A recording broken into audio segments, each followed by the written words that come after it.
1991, que Bill Clinton était allé à la réunion du groupe Bilderberg, j'ai prédit qu'il serait le candidat démocrate à la présidence.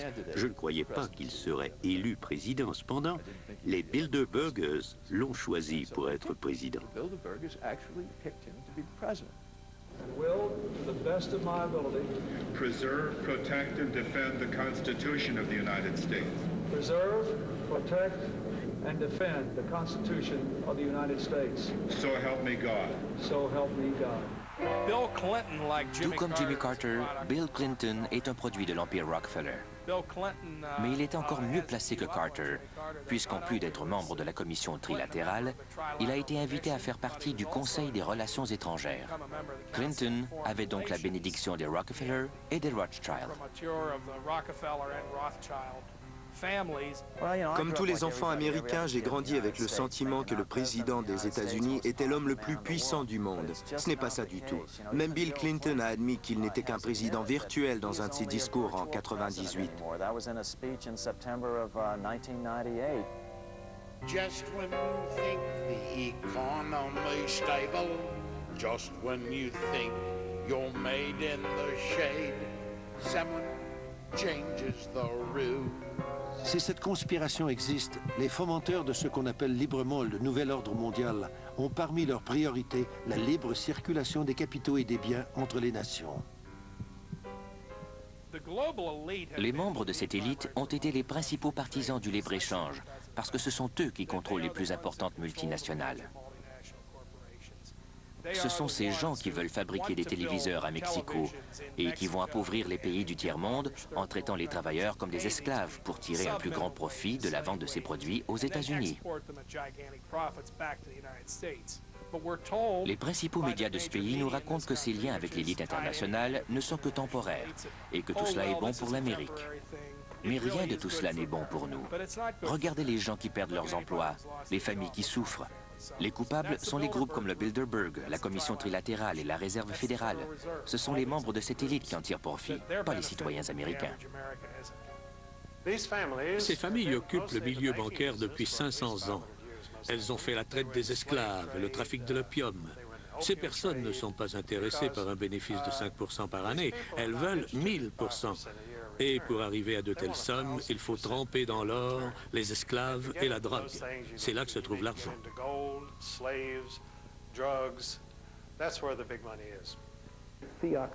Nous avons une monnaie fiduciaire, c'est-à-dire qu'elle n'a aucune valeur intrinsèque. En d'autres mots, elle n'est garantie que par la confiance dans le crédit de celui qui imprime la monnaie.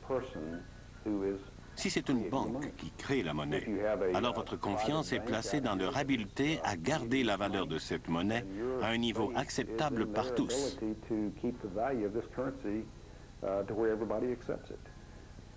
Il faut comprendre que ce sont des gens, pas le gouvernement, ni l'État, ni les banques centrales qui déterminent en fin de compte ce que la monnaie vaut. C'est comme ça depuis 5000 ans.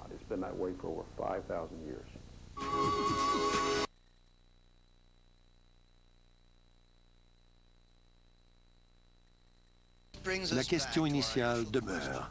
Sommes-nous les citoyens d'une grande démocratie ou sommes-nous victimes d'une sinistre conspiration? Y a-t-il quelque chose de mal à ce que les meilleurs d'entre nous contrôlent notre pays et éventuellement peut-être le monde entier? Les financiers internationaux sont-ils les maîtres de l'univers?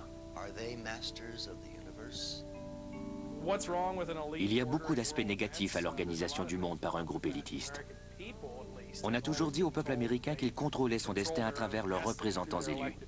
Quand on apprend que ces représentants élus se rencontrent à huis clos, entourés de gardes armés, et que le peuple n'a aucune façon d'intervenir dans les décisions prises par eux, décisions qui vont affecter le futur du peuple américain et du reste du monde, on est en droit de se demander pourquoi ces personnes ont le pouvoir de dicter notre avenir.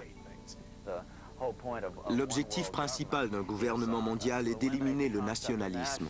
On peut se demander pourquoi ce n'est pas bien d'éliminer le nationalisme, puisque cela enrayerait les guerres du même coup. La réponse sort de la bouche du Britannique Lord Acton. Le pouvoir total corrompt totalement. Si vous pouviez imprimer $1 milliard demain, vous pourriez devenir le maître de l'univers. Mais c'est impossible, car ils ont le monopole. Aussi longtemps qu'ils vont pouvoir imprimer l'argent et acheter le New York Times, le Washington Post, les membres du Congrès et les présidents, nous ne pourrons rien faire contre eux. Lorsqu'une poignée de personnes dirige le gouvernement, ce n'est plus un gouvernement démocratique. Le gouvernement des États-Unis est dirigé par une cabale secrète. Et ce n'est pas qu'ici. C'est la même chose en Angleterre, en France, en Allemagne, dans les autres pays d'Europe et, dans une moindre mesure, au Japon. C'est une conspiration contre les États-Unis et l'Occident. Il n'y a pas d'autre mot.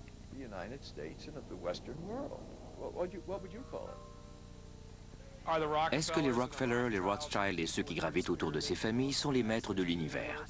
Je répondrai ceci. Ils désirent devenir les maîtres de l'univers, mais il y a beaucoup de gens qui vont leur mettre des bâtons dans les roues.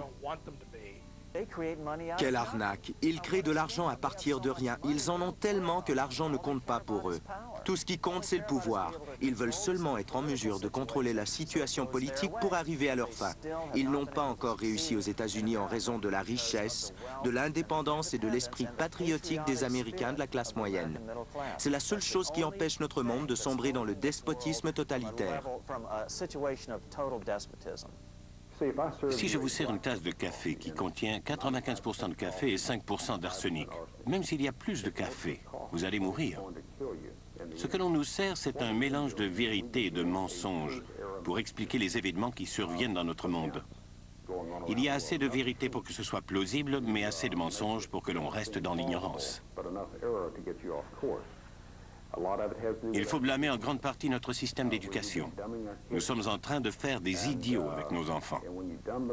C'est la forme la plus cruelle de censure. La majorité des enfants de cette génération sont incapables de lire les livres qui démasquent ces hommes.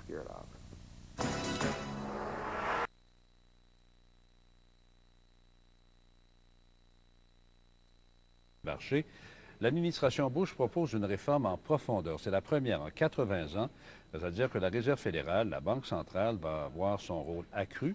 C'est-à-dire qu'elle deviendrait le policier, si vous voulez, de l'ensemble du système financier. Bref, les explications de Joyce Napier. C'est toute une liste de propositions que met de l'avant le secrétaire américain au Trésor. Le projet de réforme financière le plus ambitieux depuis le crash boursier de 1929.